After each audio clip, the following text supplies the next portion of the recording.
Hello दोस्तों, मैं वैशाली लोधी और स्वागत करती हूं आप सभी का आपके ही अपने YouTube चैनल फ्री एजुकेशन पर। तो दोस्तों, आज के इस वीडियो लेक्चर में हम करंट अफेयर्स के लास्ट 6 मंथ के कुछ मोस्ट इंपॉर्टेंट क्वेश्चन को डिस्कस करने वाले हैं, जो कि आपके एग्जाम पॉइंट ऑफ व्यू से बेहद ही इंपॉर्टेंट है। इस वीडियो लेक्चर में मैंने जितने भी क्वेश्चन को इंक्लूड किया है, सारे के सारे क्वेश्चन इंपॉर्टेंट और अच्छे लेवल के हैं और सभी को हम डिस्कस करने वाले हैं डिटेल में विद एक्स्ट्रा फैक्ट के साथ में। तो चलिए शुरुआत कर लेते हैं हमारे वीडियो लेक्चर की और बढ़ते हैं फर्स्ट क्वेश्चन की ओर। और यहाँ पर पहला हमारा क्वेश्चन है, किस राज्य की पंचायत पुलमपारा देश की पहली पूर्ण डिजिटल साक्षरता पंचायत बनी है? तो दोस्तों, आपको सबसे पहले याद रखना है कि देश की पहली पूर्ण डिजिटल साक्षरता पंचायत कौन सी बनी है, तो इसका नाम है पुलमपारा। अब ये किस राज्य में है? तो ये केरल राज्य में है। ऑप्शन डी जो है ये बिल्कुल करेक्ट आंसर हो जाएगा। केरल की राजधानी है तिरुवनंतपुरम और यहाँ की पंचायत है पुलमपारा।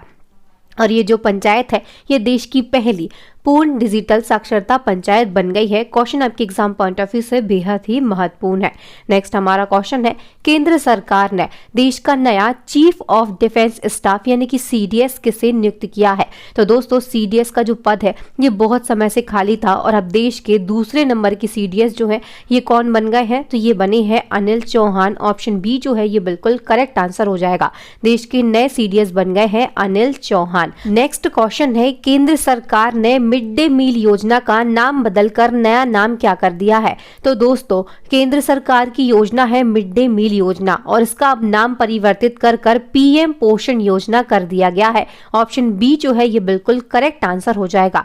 ये जो योजना है इसके तहत कक्षा 1 से 8वीं तक के जो छात्र हैं इनको प्रतिदिन लगभग कितने छात्र हैं? तो 11.80 करोड़ छात्र जो है इनको रोजाना भोजन वितरित किया जाता है। ये जो योजना है इसकी शुरुआत मिड डे मील योजना के नाम से कब हुई थी? तो 1995 में इसकी शुरुआत की गई थी। इसका लक्ष्य क्या है? तो प्राथमिक स्कूल के छात्रों को कम से कम एक बार पौष्टिक भोजन उपलब्ध कराना इस योजना का उद्देश्य है। चलिए नेक्स्ट हमारा क्वेश्चन है, केंद्र सरकार ने प्रवासी भारतीय केंद्र का नाम बदलकर क्या रख दिया है? तो दोस्तों, प्रवासी भारतीय केंद्र इसका नाम परिवर्तित कर सुषमा स्वराज भवन कर दिया गया है। ऑप्शन सी जो है ये बिल्कुल करेक्ट आंसर हो जाएगा।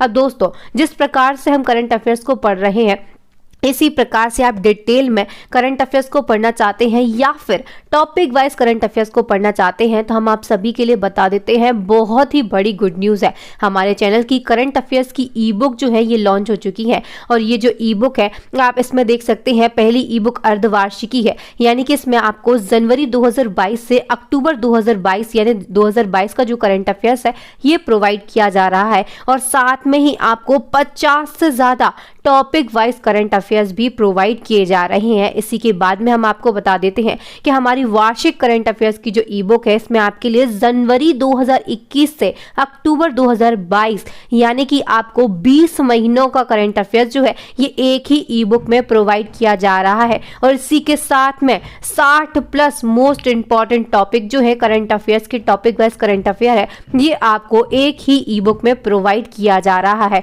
आपको किसी भी पब्लिकेशन की बुक में कहीं पर भी इतने ज़्यादा ना तो टॉपिक वाइज करंट अफेयर्स मिलने वाले हैं, ना ही करंट अफेयर्स का संकलन जो है ये एक ही ई बुक में प्राप्त होगा। तो हम आपके लिए बता देते हैं, इन दोनों ई बुक की जो लिंक है ये आपको हमारे वीडियो के डिस्क्रिप्शन बॉक्स में मिल जाएगी। वहां पर जाकर आप इन दोनों ई बुक को डाउनलोड कर सकते हैं। आप चाहें तो अर्धवार्षिक ई बुक को डाउनलोड कर सकते हैं या फिर वार्षिक करंट अफेयर्स की जो ई बुक है इसको भी आप बाय कर सकते हैं। दोनों ई बुक की लिंक आपको कहाँ पर मिलेगी? तो इसी वीडियो के डिस्क्रिप्शन में या फिर किसी भी वीडियो के डिस्क्रिप्शन बॉक्स में आपको इनकी लिंक प्रोवाइड कर दी गई है। अगर आपको ई बुक को बाय करने में किसी भी प्रकार की कोई भी समस्या आती है तो वहीं पर आपके लिए डिस्क्रिप्शन बॉक्स में एक व्हाट्सएप नंबर प्रोवाइड किया गया है, आप हमसे उस व्हाट्सएप नंबर पर कांटेक्ट भी कर सकते हैं। नेक्स्ट हमारा क्वेश्चन है, भारत के सर्वोच्च न्यायालय के 49वें मुख्य न्यायाधीश कौन बने हैं? तो दोस्तों, देश का सर्वोच्च न्यायालय और इसके 49वें मुख्य न्यायाधीश जो है ये बन गए हैं उदय उमेश ललित। ऑप्शन सी जो है ये बिल्कुल करेक्ट आंसर हो जाएगा। जो उदय उमेश ललित है इन्होंने देश के 48वें चीफ जस्टिस एन.वी. रमन्ना का स्थान लिया है और इसके बाद में 27 अगस्त 2022 को देश के नए मुख्य न्यायाधीश कौन बन गए हैं? तो ये बने हैं उदय उमेश ललित। इनका जो कार्यकाल है ये मात्र 75 दिन का है और इसके बाद में 8 नवंबर 2022 को ये रिटायर हो जाएंगे इस पद से और 50वें मुख्य न्यायाधीश के रूप में जो जस्टिस डी.वाई. चंद्रचूड़ है ये पदभार संभालेंगे। Justice D.Y.. चंद्रचूड़ जो है ये ठीक 2 साल यानी कि 10 नवंबर 2025 तक इस पद पर रहने वाले हैं। दोस्तों अब सुप्रीम कोर्ट, इससे कुछ इंपॉर्टेंट फैक्ट है जो आपके एग्जाम में सीधे क्वेश्चन बनकर पूछे जाते हैं। तो सुप्रीम कोर्ट की स्थापना कब हुई थी? ये हुई थी 28 जनवरी 1950 को। अभी वर्तमान में कुल न्यायाधीशों की संख्या कितनी है? तो 34 है, यानी कि 33 धन 1 है। 33 अन्य न्यायाधीश हैं और 1 मुख्य न्यायाधीश है। भारत के पहले न्यायाधीश कौन थे? ये क्वेश्चन बार बार रिपीट होता है। तो हीरालाल जे कानिया या फिर इनको एच जे कानिया भी कहा जाता है, ये भारत के पहले मुख्य न्यायाधीश थे। और मुख्य न्यायाधीश को शपथ कौन दिलाता है? तो राष्ट्रपति दिलाते हैं और ये अपना त्याग पत्र है ये भी राष्ट्रपति को ही सौंपते हैं। ये कुछ इंपॉर्टेंट फैक्ट थे जो एज अ क्वेश्चन सीधे आपके एग्जाम में बार बार रिपीट होते हैं। नेक्स्ट क्वेश्चन है, केंद्र सरकार ने भारतीय सेनाओं में युवाओं की 3 से 5 साल की भर्ती के लिए किस योजना को शुरू किया है? तो दोस्तों भारतीय सेना में युवाओं की, भारतीय सेना यानी कि जल सेना, थल सेना और वायु सेना, यहाँ पर तीनों सेनाओं की बात हो रही है और इन तीनों सेनाओं में युवाओं की 3 से 5 साल की भर्ती के लिए केंद्र सरकार के द्वारा अग्निपथ भर्ती प्रवेश योजना को शुरू किया गया है। सही आंसर हो जाएगा ऑप्शन नंबर बी। अब इस योजना के बारे में हम कुछ चर्चा कर लेते हैं। तो ये जो योजना है इसको 3 से 5 साल की भर्ती के लिए शुरू किया गया है। इसका नाम क्या है? तो अग्निपथ भर्ती प्रवेश योजना इसका नाम है। और ये जो योजना है इसमें जो नियुक्ति पाने वाले युवा होंगे इनको अग्निवीर कहा जाएगा और इस योजना के माध्यम से चयनित उम्मीदवार जो है इनको आतंकवाद विरोधी अभियान, खुफिया जानकारी जुटाने और सूचना प्रौद्योगिकी जैसे क्षेत्रों में काम करने का मौका, अवसर प्राप्त होगा। चलिए नेक्स्ट क्वेश्चन है, केंद्र सरकार ने राजीव कुमार की जगह नीति आयोग का नया उपाध्यक्ष किसे नियुक्त किया है? तो दोस्तों राजीव कुमार की जगह नीति आयोग के जो नए उपाध्यक्ष है ये बन गए हैं सुमन के बेरी। ऑप्शन ए जो है ये बिल्कुल करेक्ट आंसर हो जाएगा। चलिए नेक्स्ट हमारा क्वेश्चन है, युवाओं को प्रशिक्षण देने के लिए भारत का पहला अंतर्राष्ट्रीय कौशल केंद्र कहां स्थापित किया जाएगा? तो युवाओं को प्रशिक्षण देने के लिए भारत का पहला अंतर्राष्ट्रीय कौशल केंद्र जो है ये स्थापित किया जाएगा ओडिशा में। ऑप्शन ए जो है ये बिल्कुल करेक्ट आंसर हो जाएगा। ओडिशा की राजधानी क्या है? ये भुवनेश्वर है और यहाँ पर ही अंतर्राष्ट्रीय कौशल केंद्र स्थापित किया जाएगा। नेक्स्ट क्वेश्चन है, रक्षा अनुसंधान व विकास संगठन यानी कि DRDO और इसके नए अध्यक्ष कौन बने हैं? तो DRDO के नए अध्यक्ष जो है ये बन गए हैं Sameer V Kamath. Option D जो है ये बिल्कुल करेक्ट आंसर हो जाएगा। अब बात हुई है DRDO की, तो DRDO इसका फुल फॉर्म होता है defence research and development organisation. Hindi में इसको रक्षा अनुसंधान व विकास संगठन कहा जाता है। इसकी स्थापना 1 जनवरी 1958 को हुई थी। मुख्यालय जो है ये नई दिल्ली में है और इसके नए चेयरमैन कौन बन गए हैं? तो ये बन गए हैं Sameer V Kamath. Next question है, भारत के नए महान्यायवादी यानी कि अटॉर्नी जनरल ऑफ इंडिया कौन बने हैं? तो दोस्तों भारत के नए महान्यायवादी जो है ये बन गए हैं आर वेंकटमणि। कौन बने हैं? आर वेंकटरमणि जो है ये देश के 15वें नंबर के महान्यायवादी यानी कि अटॉर्नी जनरल ऑफ इंडिया बन गए हैं। तो ऑप्शन सी जो है ये बिल्कुल हमारा करेक्ट आंसर हो जाएगा। इन्होंने किसका स्थान लिया है? तो इन्होंने के वेणुगोपाल का स्थान लिया है, ये भी आपको याद रखना है। अब अटॉर्नी जनरल ऑफ इंडिया, यहाँ से क्वेश्चन पूछा जाता है कि देश का प्रथम विधि अधिकारी कौन होता है? तो दोस्तों देश का प्रथम विधि अधिकारी जो है ये हमारे देश के महान्यायवादी होते हैं। अब महान्यायवादी का पद जो है इसका प्रावधान किस अनुच्छेद में किया गया है? तो अनुच्छेद 76 जो है इसमें महान्यायवादी यानी कि अटॉर्नी जनरल ऑफ इंडिया के पद का प्रावधान किया गया है। इस तरीके के जो क्वेश्चन है ये आपके एग्जाम में पूछे जाते हैं। नेक्स्ट क्वेश्चन है, हाल ही में ऑस्ट्रेलियन ग्रांड प्रिक्स 2022 का खिताब किसने जीता है? तो ऑस्ट्रेलियन ग्रांड प्रिक्स 2022 इसका खिताब जीता है चार्ल्स लेक्लर ने। इसका आयोजन कहां पर किया गया था? तो ऑस्ट्रेलियन ग्रांड प्रिक्स 2022 का जो आयोजन है ये ऑस्ट्रेलिया के मेलबर्न में किया गया था। नेक्स्ट हमारा क्वेश्चन है, भारत की प्रथम आदिवासी महिला राष्ट्रपति कौन बनी है? तो इस क्वेश्चन का जो आंसर है सभी जानते होंगे, कमेंट सेक्शन में अपना आंसर जल्दी से कमेंट करेंगे। तो देश की प्रथम आदिवासी महिला राष्ट्रपति जो है ये बनी है द्रौपदी मुर्मू। ऑप्शन ए जो है ये बिल्कुल करेक्ट आंसर हो जाएगा। जो द्रौपदी मुर्मू है ये देश की 15 15वीं नंबर की राष्ट्रपति चुनी गई है और इन्होंने विपक्ष के नेता यशवंत सिन्हा को हराकर ये जीत हासिल की है। द्रौपदी मुर्मू जो है ये देश की प्रथम आदिवासी महिला राष्ट्रपति एवं प्रतिभा पाटिल के बाद देश की दूसरी महिला राष्ट्रपति बनी है। जो प्रतिभा पाटिल है ये देश की प्रथम महिला राष्ट्रपति थी और दूसरी महिला राष्ट्रपति कौन बनी है तो द्रौपदी मुर्मू बनी है। इन्होंने राष्ट्रपति रामनाथ कोविंद का स्थान लिया जो देश के 14वें नंबर के राष्ट्रपति थे। ये जितने इंपॉर्टेंट फैक्ट है बहुत ही ज्यादा इंपॉर्टेंट है। नेक्स्ट हमारा क्वेश्चन है भारत के नए उपराष्ट्रपति कौन बने हैं। तो दोस्तों ये कुछ महत्वपूर्ण पद है जिन पर अभी नियुक्तियां की गई है, इनसे क्वेश्चन आपके एग्जाम में पूछे जाएंगे। तो भारत के नए उपराष्ट्रपति जो है ये बने हैं जगदीप धनखड़। ऑप्शन बी जो है ये बिल्कुल करेक्ट आंसर हो जाएगा। और ये कौन से नंबर के उपराष्ट्रपति बने हैं तो ये 14वें नंबर के उपराष्ट्रपति बने हैं और इन्होंने एम वेंकैया नायडू का स्थान लिया है।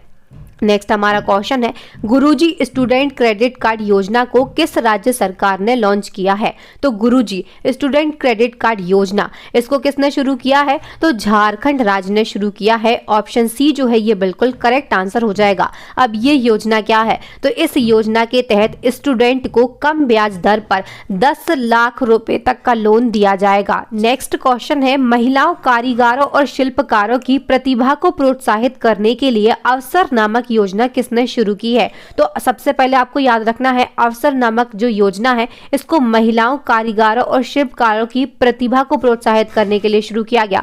किसके द्वारा शुरू किया गया है तो भारतीय विमानपत्तनम प्राधिकरण यानी कि AAI के द्वारा इस योजना को शुरू किया गया है। ऑप्शन बी जो है ये बिल्कुल करेक्ट आंसर हो जाएगा। नेक्स्ट हमारा क्वेश्चन है world press photo of the year 2022 का पुरस्कार किसने जीता है। तो world press photo of the year 2022 का जो खिताब है ये जीता है एम्बर ब्रैकेन ने। ऑप्शन बी जो है ये बिल्कुल करेक्ट आंसर हो जाएगा। जो एम्बर ब्रैकेन है ये कनाडा की फोटोग्राफर है और इन्होंने कमलप्स रेजिडेंशियल स्कूल नामक शीर्षक वाली फोटो के लिए आप इसको यहाँ पर देख सकते हैं ये वो फोटो है और इसके लिए इनको world press photo of the year 2022 का जो पुरस्कार है ये प्रदान किया गया है। नेक्स्ट हमारा क्वेश्चन है नीति आयोग के नए CEO कौन बने हैं। तो नीति आयोग के नए CEO जो हैं ये बने हैं परमेश्वरन अय्यर। कौन बने हैं परमेश्वरन अय्यर बने हैं। इंपॉर्टेंट फैक्ट को हम डिस्कस कर लेते हैं। तो जो परमेश्वरन अय्यर है इन्होंने अमिताभ कांत का स्थान लिया है। अब बात हुई है नीति आयोग की तो इसमें नीति का फुल फॉर्म जो है ये कई बार एग्जाम में पूछा जाता है। नीति का फुल फॉर्म होता है national institution for transforming India. Hindi में इसको राष्ट्रीय भारत परिवर्तन संस्थान कहते हैं। इसकी जो स्थापना है ये योजना आयोग के स्थान पर 1 जनवरी 2015 को की गई थी। मुख्यालय कहाँ पर है तो दिल्ली में है और ये एक गैर संवैधानिक निकाय है। गैर संवैधानिक निकाय है इसका मतलब क्या होता है तो इसका जो उल्लेख है ये संविधान में हमारे भारतीय संविधान में नहीं किया गया है। इसको भारत का थिंक टैंक भी कहा जाता है, इसको आप याद रखेंगे। और इसके अध्यक्ष कौन होते हैं तो तत्कालीन प्रधानमंत्री जो होते हैं ये इसके अध्यक्ष होते हैं। अगर बात करें वर्तमान अध्यक्ष कौन है तो नरेंद्र मोदी हैं। उपाध्यक्ष कौन बन गए हैं नए तो सुमन के भेरी बने हैं। और दोस्तों वर्तमान CEO कौन बन गए हैं तो ये बने हैं परमेश्वरन अय्यर। ये नई नियुक्तियां हैं, इनको आपके लिए याद रखना है। नेक्स्ट हमारा क्वेश्चन है भारतीय मूल की किस महिला नौसैनिक को अमेरिका की उपराष्ट्रपति कमला हैरिस का कार्यकारी सचिव एवं रक्षा सलाहकार बनाया गया है। तो दोस्तों अमेरिका की उपराष्ट्रपति हैं कमला हैरिस और आपको याद रखना है ये भारतीय मूल की है। और इनका कार्यकारी सचिव एवं रक्षा सलाहकार किसको बनाया गया है तो ये बनाया गया है शांति सेठी के लिए। नेक्स्ट क्वेश्चन है सांस्कृतिक विरासत को संरक्षित करने के लिए भारत के पहले सामुदायिक संग्रहालय का उद्घाटन कहाँ किया गया है। तो भारत के पहले सामुदायिक संग्रहालय का जो उद्घाटन है ये लेह लद्दाख में किया गया है। Option A is the correct answer. Next हमारा क्वेश्चन है हाल ही में सीमा दर्शन परियोजना का उद्घाटन किसने किया है। तो सीमा दर्शन परियोजना का जो उद्घाटन है ये अमित शाह के द्वारा किया गया है। Option A is the correct answer. जो अमित शाह है ये हमारे देश के केंद्रीय गृह मंत्री हैं और इन्होंने सीमा पर्यटन परियोजना या फिर इसी को ही सीमा दर्शन परियोजना कहा गया है इसका उद्घाटन किया है। ये जो परियोजना है ये गुजरात सरकार के पर्यटन विभाग और सीमा सुरक्षा बल यानी कि बीएसएफ द्वारा संयुक्त रूप से शुरू की गई है। ये जो योजना है इसमें नागरिकों को बीएसएफ जवानों की जीवन शैली को प्रत्यक्ष रूप से देखने का अवसर प्रदान किया जाएगा। चलिए नेक्स्ट क्वेश्चन है, विश्व शिक्षक दिवस यानी कि वर्ल्ड टीचर्स डे कब मनाया जाता है? तो विश्व शिक्षक दिवस जो है ये अभी हाल ही में मनाया गया है। कब मनाया गया है? तो 5 अक्टूबर को ये दिवस प्रतिवर्ष मनाया जाता है। ऑप्शन सी जो है ये बिल्कुल करेक्ट आंसर हो जाएगा। वर्ष 2022 में इसकी थीम क्या रही है? तो the transformation of education begins with teachers, ये इसकी 2022 में थीम रही है। अब आपको कंफ्यूज बिल्कुल भी नहीं होना है। क्वेश्चन में हमने बात की थी विश्व शिक्षक दिवस की, तो ये कब मनाया जाता है? 5 अक्टूबर को मनाया जाता है। अब हम बात कर रहे हैं राष्ट्रीय शिक्षक दिवस की, तो राष्ट्रीय शिक्षक दिवस जो है ये डॉक्टर सर्वपल्ली राधाकृष्णन के जन्म दिवस पर 5 सितंबर को मनाया जाता है। और विश्व शिक्षक दिवस कब मनाया जाता है? तो 5 अक्टूबर को मनाया जाता है। नेक्स्ट क्वेश्चन, हाल ही में बॉलीवुड की किस अभिनेत्री को टाइम 100 इम्पैक्ट अवार्ड 2022 से सम्मानित किया गया है? तो दोस्तों टाइम 100 इम्पैक्ट अवार्ड 2022 जो है ये दिया गया है दीपिका पादुकोण के लिए। Option C is the correct answer. Important fact को डिस्कस कर लेते हैं। तो मार्च 2022 में दुबई यूएई में आयोजित एक समारोह में प्रसिद्ध बॉलीवुड अभिनेत्री दीपिका पादुकोण को टाइम 100 इम्पैक्ट अवार्ड 2022 से सम्मानित किया गया है। इनको ये जो अवार्ड है इनके लिव लव लव फाउंडेशन जो है इसके माध्यम से मानसिक स्वास्थ्य संघर्षों और जागरूकता बढ़ाने के लिए इनके लिए ये जो अवार्ड है ये दिया गया है। Next question, Sachin little feather का अक्टूबर 2022 को निधन हो गया है, वह इनमें से कौन थी? तो सचिन लिटिल फेदर जो है ये एक फेमस अमेरिकन अभिनेत्री है। ऑप्शन बी जो है ये बिल्कुल करेक्ट आंसर हो जाएगा। और इनका 75 वर्ष की आयु में अभी अक्टूबर 2022 को निधन हो गया है। नेक्स्ट क्वेश्चन है, ऋतु खंडूरी भूषण किस प्रदेश की पहली महिला विधानसभा अध्यक्ष निर्वाचित हुई है? तो दोस्तों जो ऋतु खंडूरी भूषण है ये कहाँ की? उत्तराखंड की। कहाँ की बनी है? उत्तराखंड की पहली महिला विधानसभा अध्यक्ष बनी है। ऑप्शन सी जो है ये बिल्कुल करेक्ट आंसर हो जाएगा। नेक्स्ट क्वेश्चन है, प्रधानमंत्री मोदी ने हिमाचल प्रदेश के किस जिले में नए एम्स का उद्घाटन किया है? तो हिमाचल प्रदेश के एक जिले में एम्स का उद्घाटन अभी प्रधानमंत्री मोदी जी के द्वारा किया गया। किस जिले में किया गया? तो हिमाचल प्रदेश के बिलासपुर जिले में नए एम्स का उद्घाटन किया गया है। नेक्स्ट क्वेश्चन है, कौन सा क्रिकेटर टेस्ट क्रिकेट में सबसे तेज 8000 रन बनाने वाला खिलाड़ी बन गया है? तो टेस्ट क्रिकेट में सबसे तेज 8000 रन बनाने वाले जो खिलाड़ी है ये बने हैं स्टीव स्मिथ। स्टीव स्मिथ जो है ये ऑस्ट्रेलिया क्रिकेट के उप कप्तान है और ये अब 8000 रन बनाने वाले सबसे तेज 8000 रन बनाने वाले क्रिकेट खिलाड़ी बन गए हैं। चलिए नेक्स्ट क्वेश्चन है, तेलंगाना के मुख्यमंत्री ने अपनी पार्टी तेलंगाना राष्ट्र समिति का नाम बदलकर क्या रखा है? तो सबसे पहले आपको कमेंट सेक्शन में कमेंट करना है कि तेलंगाना के वर्तमान मुख्यमंत्री कौन है। तो तेलंगाना के वर्तमान मुख्यमंत्री कौन है? ये है के चंद्रशेखर राव। कौन है? के चंद्रशेखर राव हैं और इन्होंने अपनी पार्टी तेलंगाना राष्ट्र समिति यानी कि टीआरएस का नाम बदलकर भारत राष्ट्र समिति यानी कि बीआरएस कर दिया है। क्या कर दिया है? टीआरएस से बीआरएस इन्होंने अपनी पार्टी का नाम कर दिया है। तेलंगाना के मुख्यमंत्री कौन है? के चंद्रशेखर राव हैं। चलिए नेक्स्ट क्वेश्चन है, अप्रैल 2022 को किसे 31वां सरस्वती सम्मान प्रदान किया गया? तो अप्रैल 2022 में 31वां सरस्वती सम्मान जो है ये किसे दिया गया है? तो ये दिया गया है प्रोफेसर रामदरश मिश्र को। नेक्स्ट क्वेश्चन, पुस्तक भारत के प्रधानमंत्री देश दशा दिशा के लेखक कौन है? तो ये जो पुस्तक है भारत के प्रधानमंत्री देश दशा दिशा, इसके लेखक कौन है? तो ये है रशीद किदवई। कौन है? रशीद किदवई है। ऑप्शन बी जो है ये बिल्कुल करेक्ट आंसर हो जाएगा। ये जो पुस्तक है इसका विमोचन किसके द्वारा किया गया? तो छत्तीसगढ़ के मुख्यमंत्री भूपेश बघेल है। कौन है? भूपेश बघेल है और इनके द्वारा इस पुस्तक का विमोचन किया गया। इस पुस्तक जो है इसके लेखक कौन है? तो वरिष्ठ पत्रकार रशीद किदवई हैं और इन्होंने इस पुस्तक में भारत के प्रथम प्रधानमंत्री से लेकर अब तक के सभी प्रधानमंत्रियों के बारे में सरल शब्दों में उल्लेख किया है। पुस्तक का नाम क्या है? तो भारत के प्रधानमंत्री देश दशा दिशा है। काफी इंपॉर्टेंट क्वेश्चन है और पुस्तक भी है, यहाँ से क्वेश्चन पूछा जा सकता है।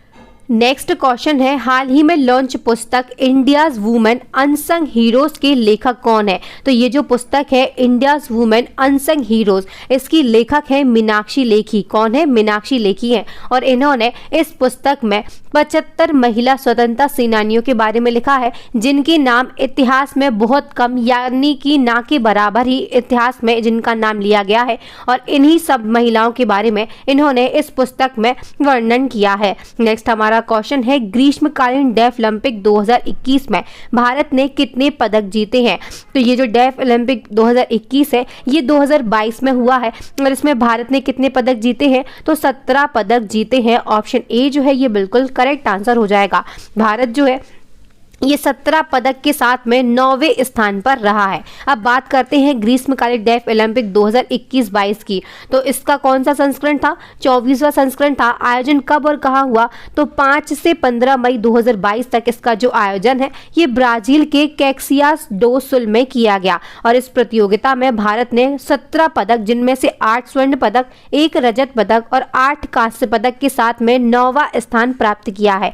बात करते हैं इस प्रतियोगिता में शीर्ष पर कौन रहा है? तो यूक्रेन 138 पदक के साथ में शीर्ष स्थान हासिल किया है। यूएसए जो है 55 स्थान के साथ में दूसरे नंबर पर रहा है, और ईरान जो है ये 40 पदक के साथ में तीसरे नंबर पर रहा है। सभी इंपॉर्टेंट फैक्ट हैं, आप याद रखेंगे। नेक्स्ट हमारा क्वेश्चन है, मणिपुर के मुख्यमंत्री कौन बने हैं? तो दोस्तों अभी हाल ही में 2022 में चुनाव हुए मणिपुर में, और यहाँ के मुख्यमंत्री जो है ये फिर से बन गए हैं N Biren Singh. Option A जो है ये बिल्कुल करेक्ट आंसर हो जाएगा। इंपॉर्टेंट फैक्ट को डिस्कस कर लेते हैं। तो दोस्तों मणिपुर के फिर से मुख्यमंत्री बन गए हैं एन वीरेन सिंह। ये किस पार्टी से बिलोंग करते हैं? तो बीजेपी पार्टी से बिलोंग करते हैं। मणिपुर, इसकी राजधानी क्या है? तो इम्फाल है। राज्यपाल कौन है? तो ला गणेशन है। और मणिपुर जो है यहाँ पर लोकसभा सीटों की संख्या 2 है, राज्यसभा सीटें कितनी है? तो 1 है, और विधानसभा सीटों की संख्या कितनी है? तो 60 है। और यहाँ के मुख्यमंत्री कौन बने? तो एन वीरेन सिंह बने हैं। नेक्स्ट क्वेश्चन है, विश्व का सबसे ऊंचा मौसम केंद्र किस पर्वत पर स्थापित किया गया है? तो विश्व का सबसे ऊंचा मौसम केंद्र जो है ये स्थापित किया गया है माउंट एवरेस्ट पर। कहां पर स्थापित किया गया है? माउंट एवरेस्ट पर स्थापित किया गया है। नेक्स्ट क्वेश्चन है, विश्व खुशहाली सूचकांक 2022 के अनुसार खुशहाल देशों की सूची में भारत कौन से स्थान पर रहा है? तो ये जो इंडेक्स है अभी हाल ही में जारी किया गया, और इसके अनुसार भारत की स्थिति क्या है? तो इसको 136वां स्थान प्राप्त हुआ है। ऑप्शन बी करेक्ट आंसर हो जाएगा। ये जो वर्ल्ड हैप्पीनेस इंडेक्स है इसमें 146 देशों को स्थान दिया गया, जिनमें से भारत की स्थिति जो है ये 136वें स्थान पर रही है। इंडेक्स जो है इसमें जीडीपी लेवल, जीवन प्रत्याशा, जीवन विकल्प चुनने की आजादी, उदारता, भ्रष्टाचार की धारणा जैसे कारकों पर रैंकिंग दी जाती है। और बात करते हैं इस सूचकांक में सबसे शीर्ष स्थान किसने हासिल किया है? तो जो फिनलैंड है ये लगातार 5वें साल दुनिया का सबसे खुशहाल देश चुना गया है। और वहीं अगर सबसे नाखुश देश की बात करते हैं तो ये अफगानिस्तान रहा है। अब हम टॉप 3 जो देश है इनकी बात कर लेते हैं। तो नंबर 1 पर फिनलैंड है, दूसरे नंबर पर डेनमार्क है, और आइसलैंड जो है इसने तीसरा स्थान प्राप्त किया है। नेक्स्ट क्वेश्चन, भारतीय नौसेना और किस देश की नौसेना के बीच द्विपक्षीय नौसेना अभ्यास बोंगो सागर 2022 हाल ही में संपन्न हुआ है? तो बोंगो सागर सैन्य अभ्यास जो है ये किस किस देश की सेना के बीच में होता है? तो ये भारत और बांग्लादेश की नौसेना के बीच में आयोजित किया जाता है। ऑप्शन डी जो है ये बिल्कुल करेक्ट आंसर हो जाएगा। और 2022 में इसका कौन सा संस्करण था? तो दोस्तों इसका तीसरा संस्करण 2022 में आयोजित किया गया। नेक्स्ट हमारा क्वेश्चन है, राष्ट्रीय ई विधान एप्लीकेशन नेवा कार्यक्रम के माध्यम से पेपरलेस मोड में विधानसभा सत्र आयोजित करने वाला भारत का पहला राज्य कौन सा बना है? तो पेपरलेस मोड में विधानसभा सत्र आयोजित करने वाला भारत का पहला राज्य जो है ये बना है नागालैंड। ऑप्शन बी जो है ये बिल्कुल करेक्ट आंसर हो जाएगा। नेक्स्ट हमारा क्वेश्चन है, आईपीएल 2022 यानी कि इंडियन प्रीमियर लीग 2022 का खिताब किस टीम ने जीता है? तो आईपीएल 2022 का जो खिताब है ये जीता है गुजरात टाइटंस ने। ऑप्शन डी जो है ये बिल्कुल करेक्ट आंसर हो जाएगा। जो गुजरात टाइटंस है इसने पहली बार आईपीएल का जो खिताब है ये अपने नाम कर लिया है। ये जो टीम है ये इसी साल आईपीएल का हिस्सा बनी थी, और पहली बार में ही इसने आईपीएल 2022 का जो खिताब है ये अपने नाम कर लिया। नेक्स्ट क्वेश्चन, हुरून द्वारा जारी ग्लोबल रिच लिस्ट 2022 रिपोर्ट के अनुसार एशिया के सबसे अमीर व्यक्ति कौन बने हैं? तो दोस्तों अभी हाल ही में हुरून ने ग्लोबल रिच लिस्ट 2022 जारी की और इसके अनुसार एशिया के सबसे अमीर व्यक्ति जो है ये बने हैं मुकेश अंबानी। ऑप्शन ए जो है ये बिल्कुल करेक्ट आंसर हो जाएगा। इंपॉर्टेंट फैक्ट को हम डिस्कस कर लेते हैं। तो जो मुकेश अंबानी है ये रिलायंस इंडस्ट्रीज लिमिटेड के अध्यक्ष हैं और हुरून ग्लोबल रिच लिस्ट 2022 के अनुसार एशिया के सबसे अमीर व्यक्ति बन गए हैं। पिछले साल इनकी जो इनकम है ये 24% बढ़कर 103 अरब डॉलर तक पहुंच गई और इसी के साथ में ये एशिया के सबसे अमीर व्यक्ति बन गए हैं। विश्व के अगर टॉप 3 अरबपतियों की हम बात करते हैं तो प्रथम स्थान पर एलन मस्क है, दूसरे नंबर पर जेफ बेजोस है और तीसरे नंबर पर बर्नार्ड अर्नोल्ट है। नेक्स्ट क्वेश्चन है, बैडमिंटन टूर्नामेंट उबर कप 2022 का खिताब किसने जीता है? तो आप सभी जानते हैं जिस प्रकार पुरुष वर्ग के लिए बैडमिंटन टूर्नामेंट थॉमस कप होता है उसी प्रकार से महिला वर्ग के लिए उबर कप का आयोजन किया जाता है। तो उबर कप 2022 का जो खिताब है ये किसने जीता है? तो ये दक्षिण कोरिया ने जीता है। ऑप्शन सी जो है ये बिल्कुल करेक्ट आंसर हो जाएगा। जो दक्षिण कोरिया की महिला बैडमिंटन टीम है इसने चीन को 3-2 से हराकर ये जो खिताब है ये अपने नाम कर लिया। और वहीं बात करते हैं पुरुष वर्ग में, भारत जो है इसने इंडोनेशिया को हराकर पहली बार थॉमस कप का जो खिताब है ये अपने नाम किया है। अब बात करते हैं उबर कप की शुरुआत कब हुई थी? तो वर्ष 1957 से इसकी शुरुआत की गई थी। नेक्स्ट हमारा क्वेश्चन है, भारत का पहला artificial intelligence and robotics technology park कहां पर खोला गया?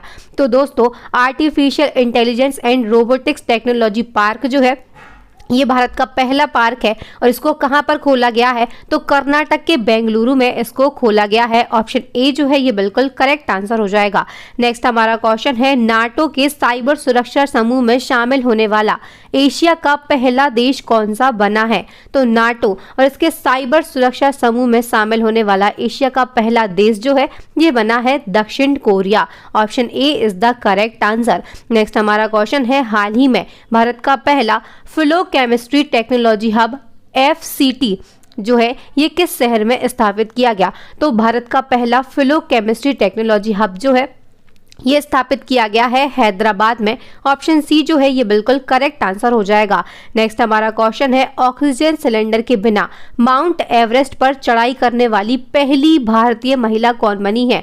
क्वेश्चन जो है आपके एग्जाम पॉइंट ऑफ व्यू से बेहद ही महत्वपूर्ण है। तो ऑक्सीजन सिलेंडर के बिना माउंट एवरेस्ट और इस पर चढ़ाई करने वाली प्रथम भारतीय महिला जो है ये बनी है प्याली बसाक। कौन बनी है? प्याली बसाक है और ये कहाँ से बिलोंग करती हैं? तो ये पश्चिम बंगाल से बिलोंग करती हैं। नेक्स्ट क्वेश्चन है, एशिया बैडमिंटन चैंपियनशिप 2022 में भारतीय खिलाड़ी PV सिंधु ने कौन सा पदक जीता है? तो एशिया बैडमिंटन चैंपियनशिप 2022 जो है इसका आयोजन कब और कहां पर किया गया? तो इसका आयोजन जो है ये 26 अप्रैल से 1 मई 2022 तक फिलीपींस के मनीला में इसका आयोजन किया गया और इस प्रतियोगिता में भारतीय खिलाड़ी PV सिंधु ने जो कांस्य पदक है ये अपने नाम किया है, ब्रॉन्ज मेडल इन्होंने जीता है। नेक्स्ट क्वेश्चन है, ISSF जूनियर विश्व कप 2022 की पदक तालिका में भारत कौन से स्थान पर रहा है? तो ISSF जूनियर विश्व कप 2022 और इसकी पदक तालिका में जो भारत है इसने पहला स्थान प्राप्त किया है। Option A is the correct answer. Important fact को डिस्कस कर लेते हैं। तो ये जो विश्व कप है इसका आयोजन सुलह जर्मन में किया गया और इस प्रतियोगिता में जो भारत है इसने कुल 33 पदक के साथ में प्रथम स्थान प्राप्त किया है।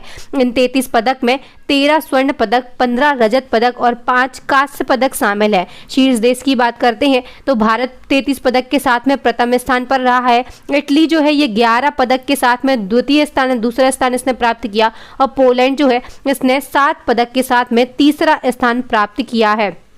नेक्स्ट हमारा क्वेश्चन है, राष्ट्रीय अनुसूचित जाति आयोग ने नेक्स्ट क्वेश्चन है, राष्ट्रीय अनुसूचित जाति आयोग के लगातार दूसरी बार अध्यक्ष कौन बने हैं? तो national commission for schedule caste यानी कि NCSC के लगातार दूसरी बार अध्यक्ष जो है ये बन गए हैं विजय सापला। चलिए नेक्स्ट क्वेश्चन है, विश्व के पहले नैनो तरल यूरिया संयंत्र का उद्घाटन कहां पर किया गया? तो विश्व के पहले नैनो तरल यूरिया संयंत्र का जो उद्घाटन है ये गुजरात के गांधीनगर में किया गया है। Option A is the correct answer. ये जो उद्घाटन है ये प्रधानमंत्री नरेंद्र मोदी जी के द्वारा किया गया। इसका लक्ष्य क्या है? तो दोस्तों उत्पादकता को बढ़ाने के लिए किसानों को साधन उपलब्ध कराना और उनकी आय में वृद्धि जो है इसमें मदद करना इसका लक्ष्य है। चलिए नेक्स्ट क्वेश्चन है, एशियाई कुश्ती चैंपियनशिप में लगातार 3 स्वर्ण पदक जीतने वाले पहले भारतीय फ्री स्टाइल पहलवान कौन बने हैं? क्वेश्चन काफी ज्यादा इंपॉर्टेंट है आपके एग्जाम पॉइंट ऑफ व्यू से। तो एशियाई कुश्ती चैंपियनशिप में लगातार 3 स्वर्ण पदक जीतने वाले पहले भारतीय फ्री स्टाइल पहलवान जो है ये बने हैं रवि कुमार दहिया। कौन बने हैं? रवि कुमार दहिया बने हैं। इंपॉर्टेंट फैक्ट को डिस्कस कर लेते हैं। तो ये जो चैंपियनशिप है इसमें 57 किलोग्राम भार वर्ग में इन्होंने तीसरा स्वर्ण पदक जीता और दोस्तों इन्होंने कजाकिस्तान की खिलाड़ी रखत कालजान को हराकर ये खिताब अपने नाम किया है। ये जो चैंपियनशिप है ये मंगोलिया की राजधानी उलान बटोर में अप्रैल 2022 में आयोजित की गई थी। नेक्स्ट हमारा क्वेश्चन है, जेफ बेजोस की जगह अमेज़न के सीईओ कौन बन गए हैं? तो दोस्तों जेफ बेजोस की जगह अमेज़न के नए सीईओ जो है ये बने हैं एंडी जेसी। कौन बने हैं? एंडी जेसी बने हैं। Option A is the correct answer. दोस्तों अमेज़न जो है ये दुनिया की सबसे बड़ी ई कॉमर्स मार्केट प्लेस और क्लाउड कंप्यूटिंग प्लेटफॉर्म है। इसकी स्थापना जो है 1994 में की गई थी। मुख्यालय अमेरिका के वॉशिंगटन डीसी में है। संस्थापक जेफ बेजोस हैं और दोस्तों सीईओ जो है ये जेफ बेजोस की जगह अब एंडी जेसी बन गए हैं। नेक्स्ट हमारा क्वेश्चन है, किस भारतीय लेखिका को अंतरराष्ट्रीय बुकर प्राइज 2022 से सम्मानित किया गया?